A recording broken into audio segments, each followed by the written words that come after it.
조선 최고의 권력자 한명회. 실록에는 충신으로 기록됐지만 민간에 전해지는 그의 진짜 모습은 전혀 달랐습니다. 오늘은 실록에 기록되지 않은 한명회의 숨겨진 진실을 파헤쳐 보겠습니다. 민간에서는 한명회가 비밀리에 살생부라는 죽음의 명단을 작성했다고 전해집니다. 이 명단에는 자신에게 방해가 되는 모든 인물들의 이름이 빼곡히 적혀 있었습니다. 그 명단의 첫 번째 이름은 바로 단종이었습니다. 어린 임금을 폐위시키고 죽음으로 몰아넣은 것은 한명회의 치밀한 계획의 시작이었습니다. 이어서 성산문, 박팽년, 하의지 등 사육신의 이름들이 차례로 적혀 있었고 한명회는 이 명단을 보며 매일 밤 누구를 먼저 제거할지 계획을 세웠다고 합니다. 살생부에는 총 73명의 이름이 적혀 있었다고 전해집니다. 그리고 놀랍게도 이 명단에 있던 사람들은 하나씩 모두 비참한 죽음을 맞았습니다. 우연의 일치일까요? 아니면 정말로 한명회의 계획대로였을까요?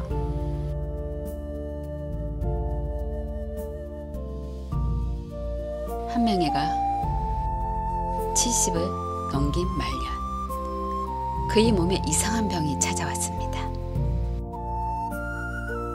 처음에는 단순한 관절염인 줄 알았지만 시간이 지날수록 상황은 심각해졌습니다. 한명회는 밤마다 뼛속에서 벌레가 기어 나온다며 비명을 질렀습니다. 그의 비명소리는 저택 전체에 울려 퍼졌고 하인들조차 무서워서 접근하지 못했습니다. 의원들이 와서 진찰해봐도 겉으로는 아무 이상이 없었지만 한명회만은 뼛속에서 무언가 꿈틀거리고 있다고 절규했습니다. 더욱 기괴한 것은 이 고통이 특정한 날에 극심해진다는 것이었습니다. 단종의 생일인 음력 7월 23일 그리고 단종이 죽은 날인 음력 10월 24일이 되면 한명회는 발작을 일으키듯 고통스러워했습니다. 마치 죽은 단종의 원혼이 그를 괴롭히는 것 같았습니다. 한명회는 이때마다 전하 살려주십시오. 소신이 잘못했습니다. 라고 외치며 바닥을 굴렀다고 합니다. 평생 누구 앞에서도 굽히지 않았던 그가 보이지 않는 존재 앞에서 무릎을 꿇고 있었던 것입니다.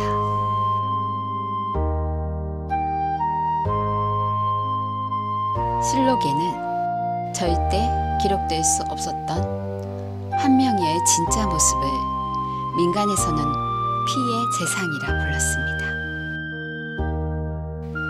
그의 잔혹함은 상상을 초월했습니다. 사육신을 처형할 때 한명회는 단순히 죽이는 것으로 만족하지 않았습니다. 성산문의 경우 그의 아들 성현수를 아버지 앞에서 먼저 고문했습니다. 아들의 비명소리를 들으며 성산문이 굴복하기를 바랐겠지만 성산문은 끝까지 굴복하지 않았습니다. 결국 한명회는 성산문의 온 가족을 노예로 만들고 여자들은 관기로 만들어버렸습니다. 한명회의 저택에는 비밀 지하실이 있었습니다. 그곳에서는 상상할 수 없는 일들이 벌어졌습니다. 한명회는 자신에게 반대하는 사람들을 그곳으로 끌고 가서 직접 고문을 지휘했습니다. 특히 그는 고문당하는 사람의 비명소리를 들으며 웃었다고 합니다. 박팽년의 부인을 고문할 때는 더욱 잔인했습니다. 임신 중이었던 그녀의 배를 갈라 아이를 꺼내 보였다고 합니다. 이런 참혹한 일을 저지르고도 한명회는 다음날 아무 일 없었다는 듯이 조정에 나가 충신 연기를 했습니다.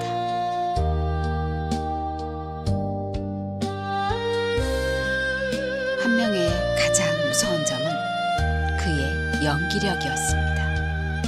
낮에는 세조 앞에서 충성스러운 신하로, 밤에는 악마로 변신하는 그의 이중생활은 완벽했습니다. 세조조차 한명회의 진짜 모습을 몰랐습니다. 한명회는 세조 앞에서는 항상 겸손하고 조심스러운 모습을 보였습니다. 전하의 뜻을 받들겠습니다 라고 말하면서도 실제로는 모든 계획을 자신이 세우고 세조를 조정했습니다. 한명회의 집안 사람들도 그의 진짜 모습을 보면 벌벌 떨었습니다. 특히 밤늦게 서재에서 나오는 한명회의 모습은 마치 귀신 같았다고 합니다. 붉게 충혈된 눈과 차갑게 굳은 표정, 그리고 입가에 맴도는 기묘한 미소는 보는 사람으로 하여금 공포를 느끼게 했습니다. 한명회는 자신의 아들들에게도 이렇게 말했습니다. 권력을 위해서는 부모도 팔 수 있어야 한다. 인정이나 도덕은 약자들의 변명일 뿐이다. 그의 아들 한치영도 아버지를 닮아 잔혹했고 결국 연산군 때 영모에 연루되어 처형당했습니다.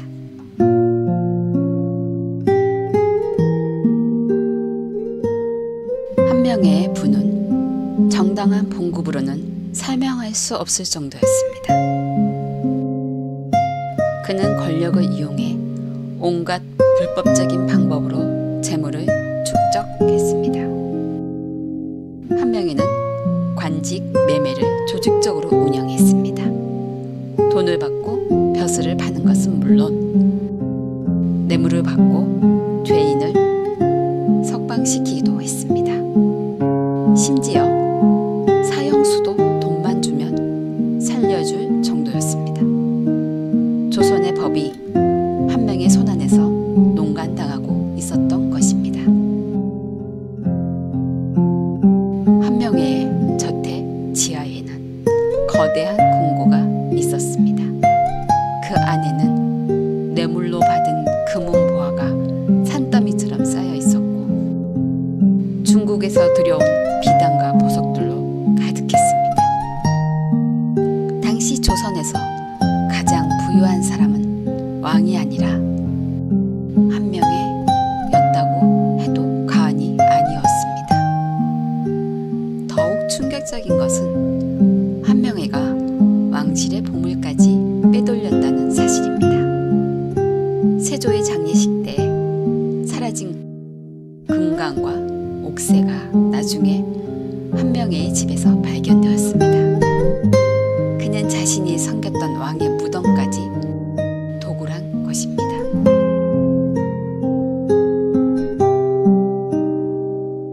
(1487년) 한명회가 마침내 죽음을 맞았습니다. 하지만 그의 죽음도 평범하지 않았습니다. 한명회가 죽을 때 그의 입에서 검은 벌레들이 쏟아져 나왔습니다.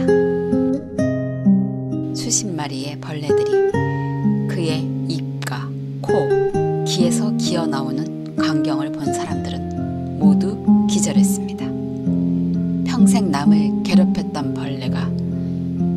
자신의 몸을 갉아먹고 있었던 것입니다. 한 명의 장례식 날 갑자기 폭풍우가 몰아쳤습니다. 관을 땅에 내리려고 하는데 자꾸 위로 떠올랐고 결국 무거운 돌로 눌러서야 겨우 매장할 수 있었습니다. 마치 땅조차 그를 받아들이기 싫어하는 것 같았습니다. 더욱 끔찍한 것은 그의 후손들에게 내린 저주였습니다. 한 명의 직계 후손들은 대부분 30살을 넘기지 못하고 죽었습니다. 그의 손자는 20에 갑자기 피를 토하며 죽었고 증손자는 미쳐서 자신의 혀를 깨물어 자살했습니다. 한 명의 5대 손까지 모두 비참한 죽음을 맞았습니다. 그들은 모두 죽기 전에 할아버지가 나를 데리러 왔다며 공포에 떨었다고 합니다. 한 명의 가문은 결국 대가 끊어져 역사에서 사라졌습니다. 권력의 정점에서 모든 것을 가졌던 한 명의, 하지만 그가 쌓은 권력과 재물은 모두 허상이었습니다. 죽음 앞에서 그는 자신이 죽인 사람들의 원혼에게 빌었고 그의 후손들은 선조의 죄를 대신 지렀습니다. 실록에는 충신으로 기록된 한 명의, 하지만 민중의 기억 속에는 악역으로 남았습니다. 역사의 진실은 과연 무엇일까요? 권력을 위해 모든 것을 버린 한 남자의 최후가 우리에게 던지는 교훈은 분명합니다. 오늘 영상이 좋았다면 구독, 좋아요